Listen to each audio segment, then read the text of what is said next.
ಎಂಬಾತ 16 ವರ್ಷದ ದಲಿತ ಬಾಲಕಿಯನ್ನು ಗರ್ಭಿಣಿ ಮಾಡಿ ಪರಾರಿಯಾಗಿದ್ದಾನೆ ಎಂದು ಕುಟುಂಬಸ್ಥರು ಆರೋಪಿಸಿದ್ದಾರೆ.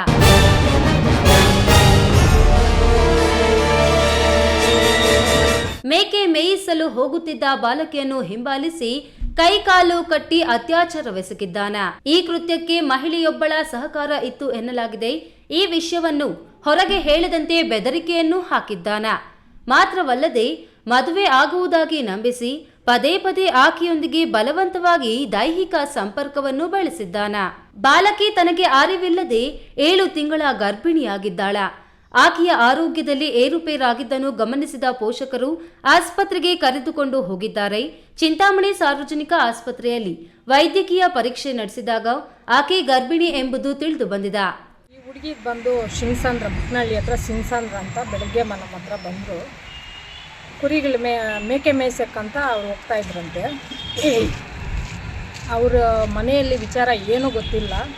ಈ ಹುಡುಗಿ ಹೋಗ್ತಾ ಬರ್ತಾ ವೆಂಕಟಲಕ್ಷ್ಮಮ್ಮ ಅನ್ನೋರು ಮತ್ತು ಸುರೇಶ್ ಅನ್ನೋನು ಈ ಹುಡುಗಿನ ಫಾಲೋ ಮಾಡಿಕೊಂಡು ಸುಮಾರು ಸರಿ ಬೆದರಿಕೆ ಹಾಕಿ ನಾನು ಹುಡುಗಿನ ಒಂದು 3 ಅವರ್ ಮಾತಾಡಿದ್ದೀನಿ. 3 ಅವರಲ್ಲೂ ಒಂದೇ ಮಾತೇ ಹೇಳ್ತಾ ಇದ್ದಾಳೆ ಹುಡುಗಿ, ಬೇರೆ ಏನೂ ಇಲ್ಲ.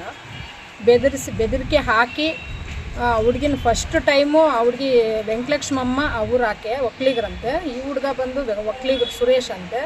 ಹಿಂಬಾಲಿಸ್ಕೊಂಡು ಹೋಗಿ ಹುಡುಗಿನ ಪ್ರತಿ ಸಾರಿ ಬೆದರಿಕೆ ಹಾಕಿ ಕೈಕಾಲು ಕಟ್ಟ ಹಾಕಿ ಬಾಯಿಗೆ ಕಿರ್ಚ್ಕೊಂಡಿದ್ದಕ್ಕೆ ಬಾಯಿನ ಕಟ್ಟಾಕಿ ಅತ್ಯಾಚಾರ ಮಾಡಿದ್ದಾರೆ. ಅವನು ಸುರೇಶ್ ಅನ್ನೋನು ಮಾಡಿ ಮತ್ತೆ ಸುಮಾರು ಸರಿ ಅದೇ ರೀತಿಯೇ ಬಿಹೇವ್ ಮಾಡಿ ಲಾಸ್ಟ್ಗೆ ಆ ಹುಡುಗಿನೇ ಕನ್ವಿನ್ಸ್ ಮಾಡಿ ನಾನು ಮದುವೆ ಮಾಡ್ಕೊತೀನಿ ಅಂತೇಳ್ಬಿಟ್ಟು ಸುಮಾರು ಸರಿ ಬಲವಂತವಾಗಿ ಅತ್ಯಾಚಾರನೂ ಮಾಡಿ ಆ ಹುಡುಗಿ ಹತ್ರ ಲೈಂಗಿಕ ಕ್ರಿಯೆಯನ್ನು ತೊಡಗಿಸ್ಕೊಂಡು ನಂಬಿಸಿ ಈಗ ಮದುವೆ ಆಗು ಅಂದರೆ ಇವಾಗ ಮೊನ್ನೆ ರೀಸೆಂಟಾಗಿ 4 ದಿನದಿಂದ ಚೆನ್ನಾಗಿಲ್ಲ ಅಂತ ಅವ್ರ ಮನೆಯಲ್ಲಿ ಹಾಸ್ಪಿಟ್ಲ್ ಕರ್ಕೊಂಬಂದಿದ್ದಾರೆ.